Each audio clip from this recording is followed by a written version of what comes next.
Ibu sekalian, pertama-tama mari kita berdoa kepada Allah Subhanahu wa taala bahwa kita masih diberi kesempatan untuk hadir dalam majelis yang mulia di salat subuh ini.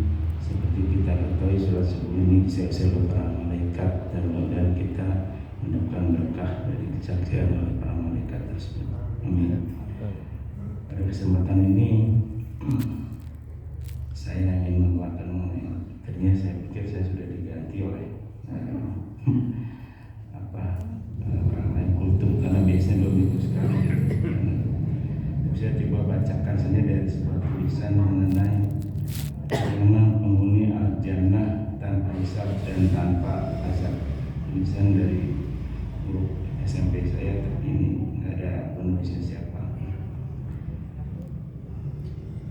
Di antara rukun iman yang wajib untuk diimani oleh kaum mukminin adalah bahwa beriman kepada hari akhir, bahwa segala yang ada di dunia ini adalah fana dan tiada yang kekal. Tapi bukan berarti telah berakhir sampai di sini. Tapi menuju ke alam berikutnya, yaitu hari akhir, suatu kehidupan yang kekal tiada berakhir. Semua jiwa pasti akan kembali kepada pemilik dan penciptanya, yaitu Allah. Setelah ditiup sangka kala yang kedua, seluruh manusia dibangkitkan dari kuburan-kuburan mereka dalam keadaan tidak membawa apapun, tidak beralas kaki, tidak berbusana, dan juga tidak berkhitan. Sebagaimana hadis yang diriwayatkan Aisyah radhiyallahu anha bahwa baginda Rasulullah bersabda, manusia akan dibangkitkan pada hari kiamat dalam keadaan tidak beralas kaki, tidak berbusana, dan tidak berkhitan. Kemudian Aisyah berkata, wahai Rasulullah, apakah seluruh para wanita dan laki-laki seperti itu sehingga saling melihat di antara mereka? Beliau menjawab, wahai Aisyah, kondisi waktu itu amat ngeri daripada sekedar melihat antara satu dengan yang lainnya. Al-Bukhari nomor 6527 dan Muslim nomor 2859.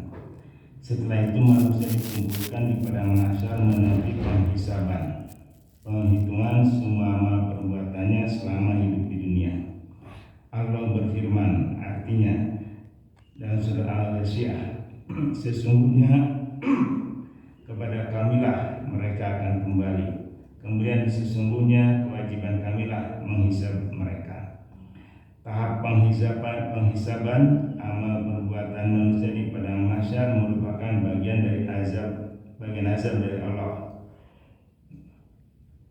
Tahap penghisaban amal perbuatan manusia di padang mahsyar merupakan bagian azab dari Allah terhadap siapa yang dihisab pada hari itu. Rasulullah bersabda, barang siapa yang dihisab pada hari kiamat berarti dia telah merasakan azab. Aisyah berkata, wahai Rasulullah, bahkan Allah telah berfirman, yang artinya, adapun orang yang diberikan kitabnya dari sebelah kanan, maka dia akan dihisab dengan hisab yang mudah. Al-Insyiqaq ayat 8. Rasulullah menjawab, sesungguhnya itu adalah sekedar memperlihatkan amalannya. Tapi barang siapa yang diperiksa penghisabannya pada hari kiamat berarti dia telah merasakan azab. Ayat Muslim nomor 2876. Pada hari penghisaban saja sangat mengerikan dan tersiksa. Bagaimana lagi dengan bentuk azab dari Allah di neraka jahanam nanti? Rasulullah telah menggambarkan tingkatan neraka yang paling ringan sebagaimana dalam hadis yang sahih. Sesungguhnya azab yang paling ringan bagi penghuni neraka adalah seseorang yang bersandalkan dengan api neraka, maka mendidih otaknya disebabkan dari panas kedua sandalnya. Ayat Muslim nomor 211. Namun Allah Al-Ghafur telah membentangkan rahmatnya yang amat luas. Di antara rahmat Allah telah memberikan petunjuk kepada manusia tentang jalan yang dapat mengantarkan ke dalam al-jannah tanpa hisab dan azab. Jalan tersebut telah dijelaskan oleh Rasulullah dalam hadisnya, akan masuk al-jannah dari umatku 70.000 tanpa hisab dan azab. Dalam riwayat lain, wajah-wajah mereka bercahaya bagaikan cahaya rembulan di bulan purnama. Kemudian Rasulullah berdiri dan masuk ke dalam rumah, sementara para sahabat menduga-duga siapakah golongan mereka itu. Di antara para sahabat ada yang menduga semoga mereka adalah orang-orang yang menjadi sahabatnya. Yang lainnya mengira semoga mereka adalah orang-orang yang lahir dalam keadaan Islam dan tidak pernah berbuat kesyirikan, dan perkiraan-perkiraan yang lainnya. Kemudian Rasulullah keluar dari rumahnya dan mengabarkan sifat golongan yang bakal menjadi penghuni di jannah tanpa hisab dan azab.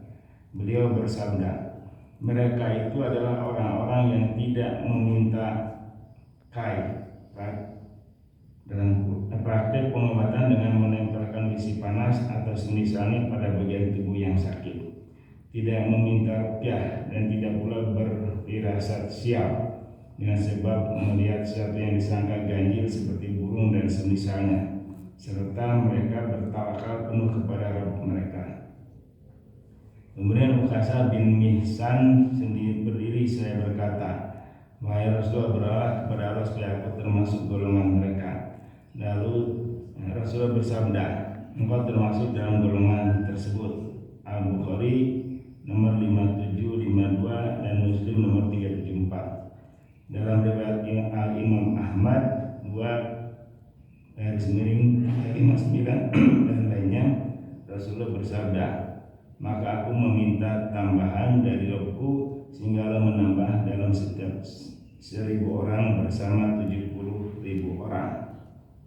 Lihat As-Sahihah nomor 1486. Dalam riwayat di atas menunjukkan luasnya rahmat Allah, karena Allah telah menambah dalam setiap 1.000 orang bersama 70.000 orang.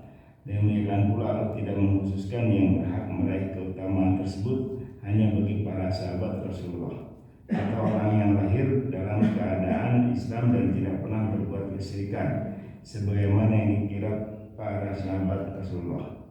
Namun Allah membuka lebar-lebar pintu rahmat kepada siapa yang berupaya menghiasi dirinya dengan sifat-sifat tersebut. Dialah yang berhak meraih al-jannah tanpa hisab dan tanpa azab. Semoga Allah menjadikan kita termasuk golongan mereka. Dari keterangan tersebut mungkin ini agak kontroversial juga Bapak Ibu, karena ada beberapa ciri yang bisa kita lihat dari golongan penghuni al-jannah tanpa hisab dan azab. Yang pertama, tidak meminta kai.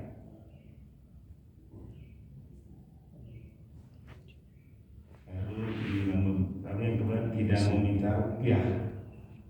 Dalam beberapa hadis kita baca memang ruqyah itu bagi kita adalah bagian dari pengobatan Nabi. Pada ini hadisnya juga saya kurang ngerti, tapi ini saya bacakan dari satu grup Bapak Ibu yang mungkin Bapak Ibu yang kurang setuju dan tidak sepakat dengan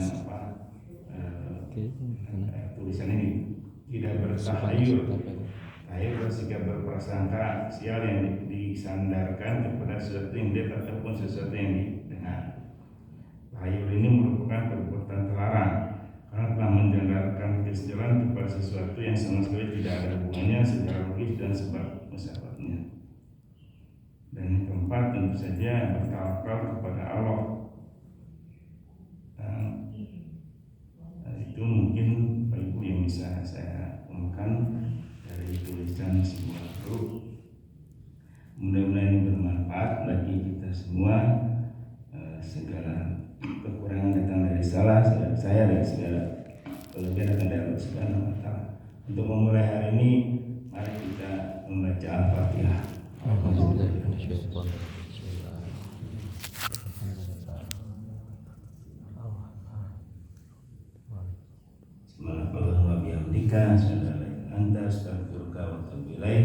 Assalamualaikum warahmatullahi wabarakatuh.